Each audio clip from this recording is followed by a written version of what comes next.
Look, there's a reason everybody likes to talk about the weather. It's something we can all see, hear, and feel together. And the reports coming in online paint a pretty good picture of what happened in the valley.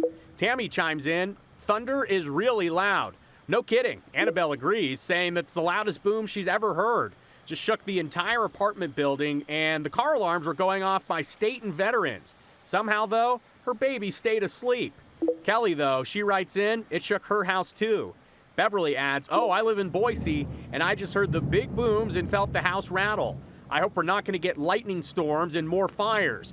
A lot of people concerned about that.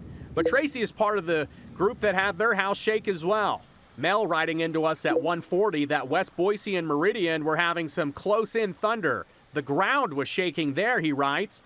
Mike, he agrees. Very loud thunder over in Cuna, shaking their house too. Misty Morrison, holy loud, she writes. Loudest thunder I've ever heard. And chiming in with a really good point. We need rain, not more lightning. Linda out in Cuna says they're having some pretty loud boom booms there too. And Kathy writes in, thunder boomers in dark sky. This was over northwest Boise in the Eagle area. But TC really sums it up. Holy bleep, Batman. Just now, biggest clap of rolling thunder ever. Rattled the windows, rain too. That was in West Boise. Hopefully Roxanne and her pup, they were able to stay dry. She reported some rain and some storms in the Nampa area. So I gleaned some great questions about the thunder. Meteorologist Sophia Bliss joins us now. We talked about lightning at length, I think last week or 2 weeks ago. Okay, so let's talk about thunder. If we hear thunder, does that mean that we're exclusively getting lightning strikes, or can there be thunder without lightning? So there has to be one without the other. When we have lightning, the byproduct of that is thunder. So the speed of light moves faster than the speed of sound. So you see the lightning first, and then you'll hear the thunder. So it's all part of the same event, just happening at different times. So another common question, and I had this too, I thought people were on top of our building. Why is thunder so loud in some spots, and then you kind of hear it rolling in others?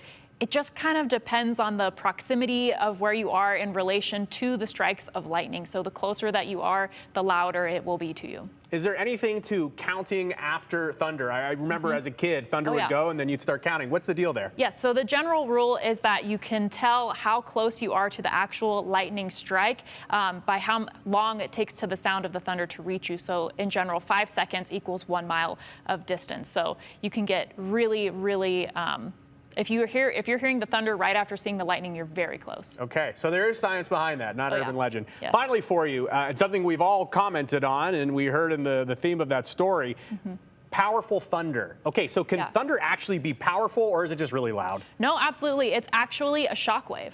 So when lightning happens, it's a huge exchange of energy, and so that energy is also translated in the form of a shock wave. So if you're closer to that lightning, then the shock wave will be stronger too. And I would imagine people like to know about earthquakes. There's the Richter scale for earthquakes. Is there a scale in terms of like thunder being powerful, or is that just something we kind of feel out and watch? Yeah, just something that we feel out, not that I know of, but certainly the stronger storms will have more of an impact of where you are.